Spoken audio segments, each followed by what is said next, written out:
Eh bien bonjour à tous, aujourd'hui triple avis, on s'est vu Murder on the Orient Express, The Last Duel et Revenge. Il y a du bon, du très bon, du nul, je vous laisse deviner. En tout cas comme d'habitude j'ai filmé ça juste après le visionnage à chaud, 4K ici quand même. Je vous envoie ça tout de suite. Alors je viens juste de terminer Murder on the Orient Express. Alors ce que je ne savais pas, au risque de passer pour une tâche, c'est que c'était une enquête de Hercule Poirot, le Belge, si j'ai bien compris les Belges, hein. Attention, peut-être que je dis de la merde, excusez-moi si je me trompe. Alors le film, une enquête de détective Poirot dans le train, l'Orient Express, alors je sais plus de quelle époque ça date, ça date un petit peu de quelques décennies on va dire. Donc en gros il y a un train avec Hercule Poirot dedans, il y a un meurtre et c'est l'enquête. Voilà, bon, il n'y a pas grand chose à dire de plus. Après, faut voir le film pour voir le déroulement de l'enquête. Le film n'a pas une super note sur IMDb, il a 6, quelque chose, un petit 6, genre 6,2, 6,3. Je comprends pourquoi, parce que je pense que je vais mettre 6 également pour ce film. Disons que c'est intéressant. Ce que j'ai noté déjà, l'acteur qui joue Hercule Poirot n'est pas un francophone. Je trouve ça complètement con. Le mec, tu vois qu'il le fait bien, il a bien travaillé tout ça, mais c'est clairement, pour un francophone, pour les francophones que nous sommes, on entend clairement que son accent français, il est fake, tu vois, il est faux. Je trouve ça un peu dommage parce que par exemple dans Close Encounter of the Third Kind, rencontre du troisième type, il y a un professeur qui est français. Et quand il parle, lui, il est vraiment francophone. Je ne sais plus qui c'est l'acteur, je ne me rappelle plus comment il s'appelle. Et donc quand il parle en anglais, avec un accent français, tu vois que c'est un francophone. Là, tu le sens que c'est. J'ai checké, le mec est anglais, je crois, je ne sais plus. Donc c'est un petit peu dommage déjà, je trouve, premièrement, parce que oui, c'est un truc américain ou je sais pas quoi, mais ne balance. Enfin, maltais aussi apparemment. Parce que dans IMDb, il marque Malte. Au début, j'ai vécu à Malte pendant 2 ans. Donc à un moment donné, il y a un plan d'image sur le port de Malte. Et j'ai dit, ah mais merde, c'est Malte, c'est obligé, tu vois. Puis alors j'ai checké, je vois, il y a marqué pays d'origine Malte. En premier en plus sur IMDb, j'ai dit, tiens, qu'est-ce que c'est que comme c'est maltais ou c'est juste parce que ça a été filmé là-bas? Je trouve ça bizarre, tu vois. Normalement, c'est pas le lieu de location qui apparaît là-dedans. Bref. Donc après l'enquête, le truc, bon, le plus important dans le film, c'est l'histoire, hein. Le problème c'est qu'évidemment moi j'aime bien ce genre de film où tu te poses la question qui a fait quoi et donc tu te demandes tout le long qui a fait le meurtre, hein. Évidemment c'est le truc, moi j'aime bien ce genre de film. J'en ai vu un autre, c'est Knives Out qui était vraiment pas mal aussi au niveau enquête. Et donc le truc c'est que c'est intéressant, mais sur la fin en fait, avant qu'il découvre qui est le meurtrier, j'avais senti en fait, j'avais trouvé la réponse. Et si moi, qui suis une tâche absolue sur ce genre de truc, j'ai deviné, c'est que bon, voilà. J'ai un petit peu déçu du coup parce que c'était trop évident au final. Enfin disons que j'en étais pas sûr à 100%, mais j'avais mes gros doutes. Donc voilà, un petit peu déçu, c'est pour ça qu'il n'y a que 6, alors que Knives Out, je crois que j'avais mis 8 parce que je m'étais régalé. Au niveau de l'acting, c'est correct. C'est pas dingue, voilà, j'ai pas vu un acting de fou, c'est correct, mais sans être dingue. Ça va bien avec du 6 sur 10, tu vois. Après, je vais dire un petit mot sur la qualité. Parce que quand j'ai mis le film, c'est qu'en Blu-ray, je l'ai vu qu'en Blu-ray celui-là. Je mets le Blu-ray, donc standard, et je vois les plans, et je me dis, putain, mais il déboîte ce Blu-ray. Il y a une image de fou, une précision, un piqué de dingue. Je me dis, mais c'est pas possible, j'ai acheté le 4K sans le faire exprès ou quoi? Et je me dis, non, c'est quand même pas 4K. Alors je me laisse un peu de temps avant d'aller checker sur IMDb. Et je me dis, non, franchement, il déchire, qu'est-ce que c'est que ce master de fou? Je vais voir sur IMDb, Digital Intermediate 4K, filmé en Ariro, 6,5 pour certaines scènes. Et surtout, il y a une base pellicule 60 mm. Ah, t'as tout compris. Voilà, s'ils pouvaient arrêter un peu avec leurs 35 mm de merde et avoir un grain dégueulasse, là, t'as pas de grain, t'as une qualité nickel, c'est précis, c'est superbe. Et pour ce genre de film, sauf si je le trouve pas cher, je prendrai pas le 4K, mais je suis vraiment tenté juste pour voir la qualité. Ça, c'est le côté technique qui me rend curieux. J'ai envie de voir ce que ça donne en 4K parce que franchement, il est magnifique. Le Blu-ray standard est vraiment superbe, donc j'ai qu'une envie, c'est vraiment, je suis curieux de découvrir si un jour je l'ai, le 4K, hein. Si vous l'avez en 4K, dites-moi ce que vous en pensez. Et pour le coup, c'est vrai que tu te dis, oui, bon, c'est se filmer en 4K pour voir une enquête, on va voir des visages, en plus dans un train, c'est pas comme s'il y avait des paysages de dingue. Alors certes, c'est vrai, la plupart du film se passe dans le train, mais les premières 20 minutes ou 25 minutes, je crois, avant qu'ils partent, et même pendant le trajet du train, il y a des visuels de paysages dans les montagnes, tout ça. Alors, c'est clair que c'est très bref, mais putain, ça doit bien péter, quoi. Parce qu'il y a des visuels, je me dis, en 4K avec un bon HDR et tout, ça doit être bien mignon.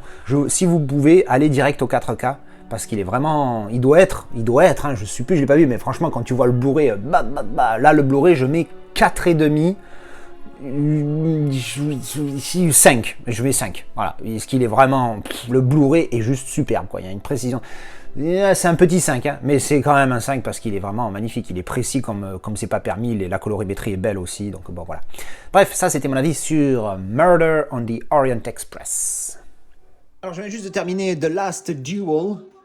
Alors, c'est un film qui est assez long, il dure 2h32, et pour le coup, j'ai envie de dire pas de longueur, malgré le fait que le film ne soit pas un film où il y a de l'action dans tous les sens et ça fait bim bam baboum. Le film est monté en 3 chapitres qui sont assez intéressants. Au début, j'avais pas compris l'histoire des chapitres, parce que je vois marqué chapitre 1. Grosso modo, l'idée c'est que tu vois la vérité selon les yeux de chaque protagoniste. Et il y en a 3. Bon là, il y en a 4 parce qu'ils ont mis Ben Affleck qui a un rôle, on va dire, bien secondaire, même si on le voit quand même de manière récurrente dans le film. Mais bon, c'est Ben Affleck. Faut le mettre sur le steelbook. Mais bon, on va dire que les personnages principaux, bien évidemment, c'est Matt Damon, Adam Driver et Jodie Comer. Donc les 3 qui sont là. Et donc apparemment ça s'est tiré de faits réels. Bon, je t'avouerai que j'ai pas vérifié si c'était vrai ou pas. Première chose que tu remarques, c'est effectivement, on m'a fait la remarque dans les commentaires juste avant que je visionne la vidéo, quand j'ai publié la vidéo de déballage du style, on m'avait dit c'est vrai que c'est très bizarre quand tu écoutes en VO, ben, les mecs parlent anglais, enfin tout le monde parle anglais alors que ça se passe en France, c'est des personnages français, historiquement français, c'est vrai que c'est très bizarre et c'est même, c'est limite chiant, tu vois, là je mets un petit coup de gueule avant de commencer, vraiment. C'est très chiant que ce soit pas un Français qui ait réalisé ça au final, avec des acteurs français. Ça, c'est franchement, c'est pourquoi est-ce que bon, Ridley Scott, ok, il peut le faire. Il aurait pu aussi prendre des acteurs français, mais bon, c'est vrai que voilà, c'est un Américain et il fait à sa sauce. Mais putain, c'est dommage que ça soit pas une réalisation française, bordel. Surtout quand c'est une histoire française, merde. Bon. Donc pour ceux qui connaissent pas du tout ce qui était mon cas, en fait les deux là ce sont des chevaliers, ça se passe au XIVe siècle. Matt Damon, voilà je veux dire Matt Damon, parce que les noms j'ai eu beaucoup de mal dans ce film. Parce que quand tu dis un nom français ça va, Jacques Legris, lui je m'en rappelle parce qu'il est facile. Mais un nom français ça va, mais prononcé avec un accent anglais, bref, ça c'est dit. Donc Matt Damon, il est un chevalier et il épouse Ginette. Sauf que lui, il craque sur Ginette, ils étaient plus ou moins amis, et évidemment, il se passe de la merde. Sauf que c'est pas du tout ce qu'on a l'air de croire quand je le dis comme ça. C'est techniquement vrai par rapport à l'histoire, mais ça se passe pas comme ça. C'est-à-dire que le premier chapitre, c'est l'histoire vue par Matt Damon, donc le mari de Ginette. Et donc on voit son point de vue raconté par lui. Après, on voit le point de vue de Jean-Pierre. Et donc tu vois le point de vue de l'histoire raconté par lui, parce que qu'est-ce qui se passe? Au bout d'un moment, Ginette, elle accuse Jean-Pierre de l'avoir violée.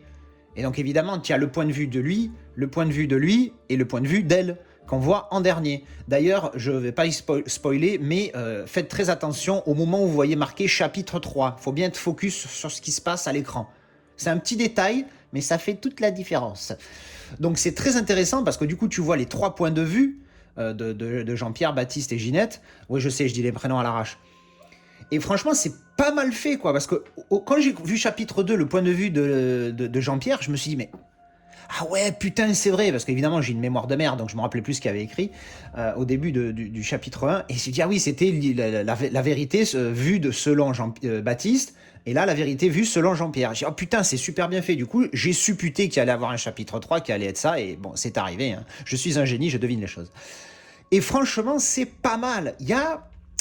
C'est ultra bien joué parce que du coup, la perception de chaque scène, parce que pas toutes, hein, mais gros, il y a quand même pas mal de scènes qui sont similaires entre chaque version, hein, chacune des versions. Il y a des scènes qui sont évidemment similaires, mais il y a des différences à des plus ou moins des détails par moment. Une façon de dire oui ou de dire non, une façon de dire les choses, tu vois ce que je veux dire?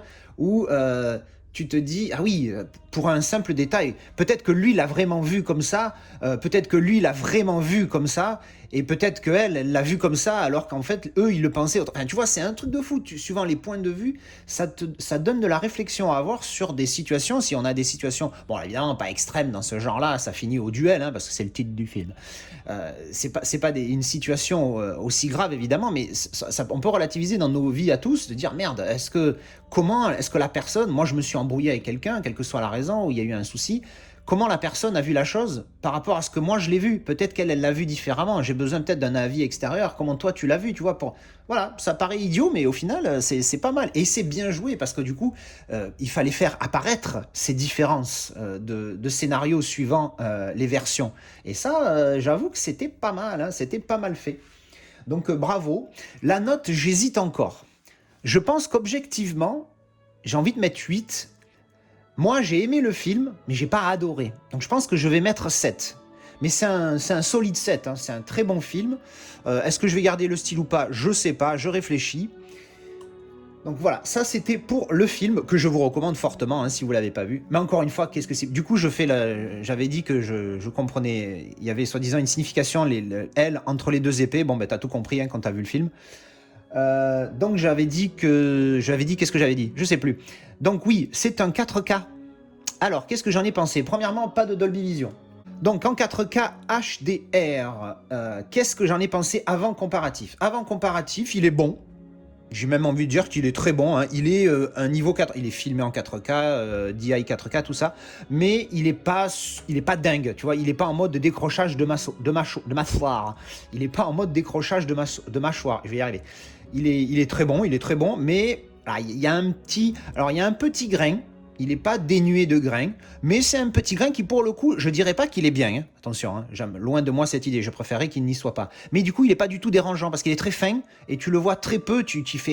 Franchement, tu fais pas attention. Si tu fais pas attention, comme moi je fais attention à ce genre de truc où je regarde le détail, quelqu'un qui regarde un film juste pour regarder un film, il fait pas gaffe à ça. C'est vraiment léger, c'est histoire de dire. Mais franchement, il est vraiment, vraiment, vraiment léger et pas dérangeant du tout. Hein. Pour que moi je dise ça, c'est que vraiment, il n'est pas dérangeant. Tu vois. Après, le HDR est très bon. C'est vrai qu'il y a des scènes où on voit les feux dans les cheminées, tout ça, que ça ressort pas mal. Mais encore une fois, j'étais pas en mode décrochage de mâchoire. Mais il est très bon, hein, très bon, très très précis, hein, du fait que ce soit un DI 4K. C'est clair que ça y fait. Je me rappelle plus en quoi il a été filmé. Donc j'ai checké, filmé en Ariro 4,5K et masterisé 4K. Donc c'est pour ça qu'au niveau du piqué, on est top. Bon allez, trêve de blabla. Vous connaissez la maison. Il y a tout de suite un comparo pour voir si le Blu-ray suffit et aussi pour voir si je garde le 4K ou pas, parce que voilà. Alors, je viens de passer d'un disque à l'autre comme d'habitude. Alors, compliqué. Mon choix de savoir si je garde le style avec le 4K est très compliqué.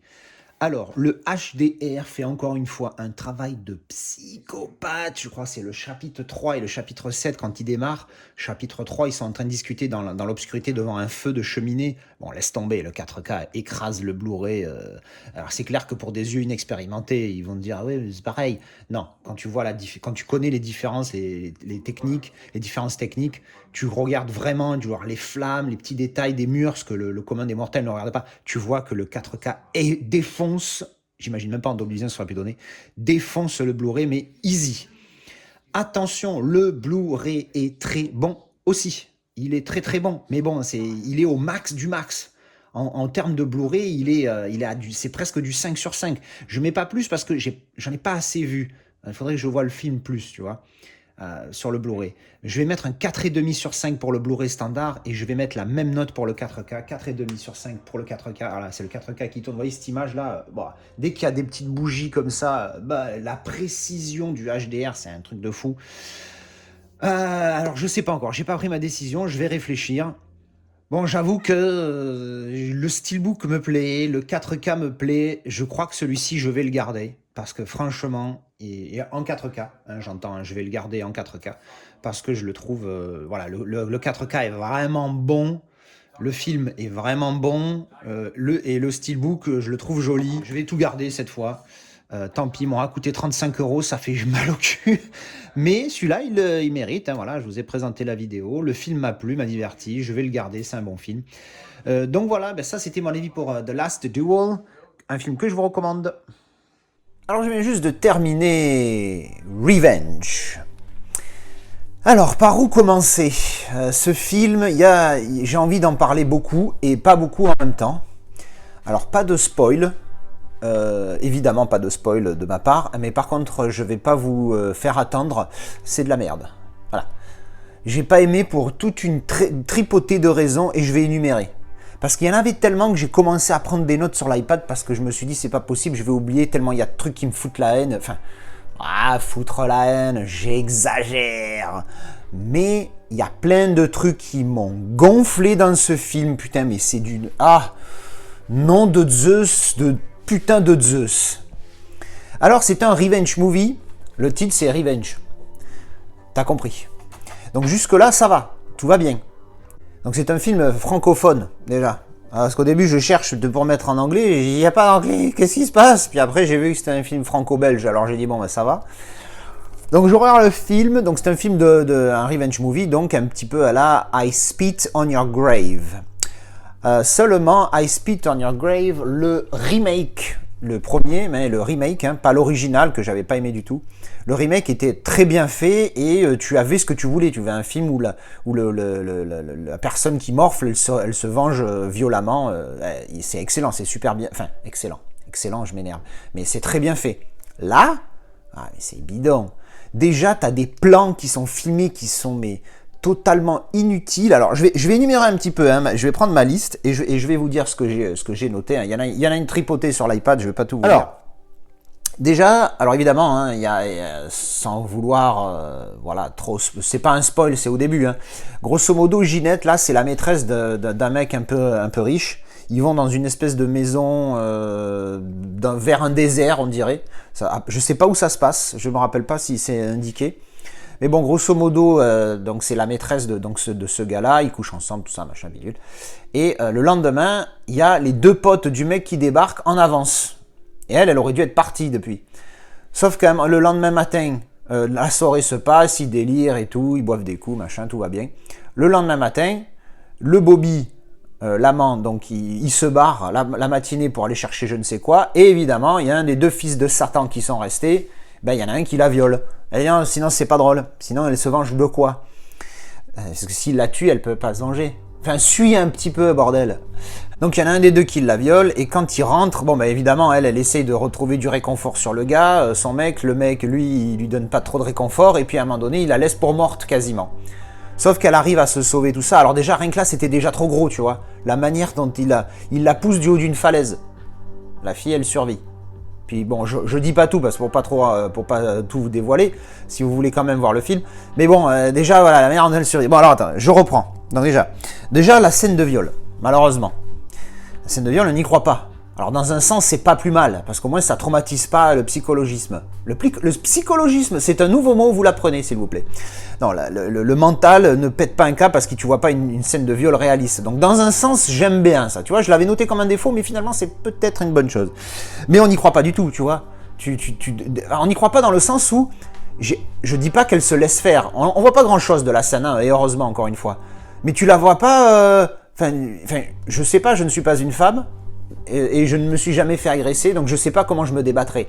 Donc évidemment, je ne porte pas de jugement, comme ça je parle du film, je parle de ce que moi j'imagine. Évidemment, dans la vie, je fais une parenthèse, avant qu'on commence à m'accuser de quoi que ce soit, les fils de pute qui violent, moi je les tuerai à coups de figues. C'est-à-dire que je leur balance des figues sur la gueule, jusqu'à ce qu'ils meurent. C'est-à-dire je les attache et je leur balance des figues. Alors tu vois, le temps que de te faire mal avec une figue, tu vas mettre du temps à crever, tu vois. Et je te brûle un peu les couilles avec un briquet. Non, je dis ça juste pour dire qu'il n'y a pas d'anti-femme dans mes propos ou tout ça, hein, que je commence pas à voir. Je me méfie avec YouTube, je me méfie. Donc bref, je sais même plus ce que je dis avec vos conneries. Donc voilà, donc ça c'est dit, mais du coup je me rappelle plus ce que je disais. Oui, donc la scène de viol, on n'y croit pas là, on dirait qu'elle se laisse faire. Alors évidemment, tu vois qu'elle est pas contente, elle veut pas, enfin elle est pas contente, oui c'est un euphémisme, elle fait une gueule où tu vois qu'elle est pas bien, quoi, tu vois, mais tu te dis, elle se débat pas, elle est pas en... Enfin, on n'y croit pas, tu vois, on dirait trop, voilà, je me laisse faire parce qu'il faut que je me fasse violer pour que le film arrive, tu vois, c'est horrible, enfin bon bref. Donc déjà la scène de viol, on n'y croit pas. Ensuite, juste avant la scène de viol, le deuxième mec qui ne la viole pas rentre dans la salle et en fait dans la pièce où le mec allait la violer et l'autre il lui dit ben, soit tu viens tu participes soit tu te casses. Et juste avant qu'il décide de se barrer, ben, le mec, tu as une scène, mais j'en parle parce qu'elle est tellement inutile et en fait elle m'a fait penser à un truc. Tu as une scène où tu vois le mec en train de mâchouiller, de manger un bonbon, tu sais, les petits oursons guimauves là. Il mange et en fait la réalisatrice, pour une raison X ou Y, a décidé de le filmer mais de très près. Mais du coup, ça fait passer le mec pour un gros porc. Mais je vous garantis que n'importe qui à qui on filme la bouche, mais genre sur tout l'écran, tu ne voyais que la bouche en train de mâcher un truc, c'est dégueulasse, c'est immonde, personne n'aime ça. Que ce soit un mec, une femme, un beau ou un moche, on s'en fout, c'est dégueulasse. Donc cette scène, elle est complètement inutile juste pour te mettre dans l'état d'esprit de j'aime pas ce mec, c'est un enfoiré, il est dégueulasse. En plus, alors, le mec est un peu gros, donc forcément, là, il n'y a pas de racisme des gros, là, non, là, c'est pas grave. Donc le mec est gros, donc il passe pour un gros porc dégueulasse, tu vois, enfin... Le truc, déjà, tu te dis, ce film, au début, je me suis dit ça. Après, mon sentiment s'est modéré. Je me suis dit, mais c'est pas possible. J'ai vérifié, c'était une femme qui a réalisé le film. J'ai dit, c'est une féministe hardcore à la Caroline Fourest de mes couilles, qui est complètement débile, qui déteste les hommes, tu vois. Juste pour tous les hommes sont des fils de pute, tu vois. C'est ce que ça m'a fait ressentir quand j'ai vu ce film. À l'inverse de I Spit on Your Grave, les trois acteurs qui font des saloperies à une femme dans le film, c'est des enculés, mais j'ai pas l'impression que tous les hommes sont des fils de Satan quand je vois ça. Évidemment, heureusement, on n'est pas tous comme ça. Bref, voilà, je m'énerve, je m'emporte. Je m'en excuse. Mais fais chier, tu vois. Donc ça, c'est dit. Donc c'est la sensation que j'ai eue. Après, voilà, donc cette scène de mâchage de près, je me suis dit, mais putain, mais elle a zéro intérêt, quoi, tu vois. Bref. Ensuite, ouais, voilà, donc à un moment donné, il la pousse de la falaise, l'autre, elle survit. J'ai envie de dire, why not? Allez, why not? Oui, donc après, il y a une petite scène aussi que j'ai notée, que j'ai trouvé complètement ridicule. C'est la scène, alors l'hommage aurait pu être beau, c'est une scène à la Rambo 3. Vous savez, Rambo 3, à un moment donné, au milieu du film, on lui a tiré une flèche dessus et il y a un bout de bois ou un bout de flèche, je crois, qui lui est resté coincé dans le corps et puis il s'auto-opère dans la grotte, tu vois. Mais là, t'es en mode Rambo. Tu vois, c'est John Rambo, le mec. C'est le mec, il a fait le Vietnam, il a fait Rambo 1, First Blood et Rambo 2. Tu vois, le mec, c'est Rambo, quoi. Bah là, c'est Ginette. Elle est toute frêle, elle a clairement pas, on nous montre pas en tout cas qu'elle a une expérience d'assassin ou quoi que ce soit. L'autre, elle s'opère toute seule. Mais l'explication qu'ils nous donnent pour dire que c'est plausible, c'est que elle avait sur elle, cachée dans son pendentif, pardon, j'ai cogné le micro, une drogue qui est hallucinogène. Et en fait, c'est l'excuse de dire, voilà, elle a pris ça, du coup, elle peut s'auto-soigner sans souffrir, tu vois. Ah vas-y, j'ai trouvé ça d'une connerie, putain, mais bon, bref. Donc en fait, elle prend un truc, elle est complètement perchée, elle hallucine et tout. Par contre, elle peut s'opérer. Elle s'opère toute seule. Ah d'accord, elle est chirurgienne sous drogue. Ok, d'accord, why not? Allez, pourquoi pas. Les scènes gore. Les scènes gore, c'est en fait, dans ce film, il y a plus de sang que dans Saw. Voilà. Dans les 7 films réunis. J'en sais rien, j'ai pas vu tous les 7. Non, mais c'est juste, il y a du gore pour du gore. Un des enculés, à un moment donné, il se plante un morceau de verre dans le pied. Bon, le mec, tu vois en détail quand il... Mais ça n'a aucun sens, ça n'a aucun intérêt. Oui, il souffre, mais tu pouvais juste montrer sa gueule, ça sert à rien de montrer le truc. Et tout. Alors tu vas me dire chochotte, ouais, peut-être, je m'en branle.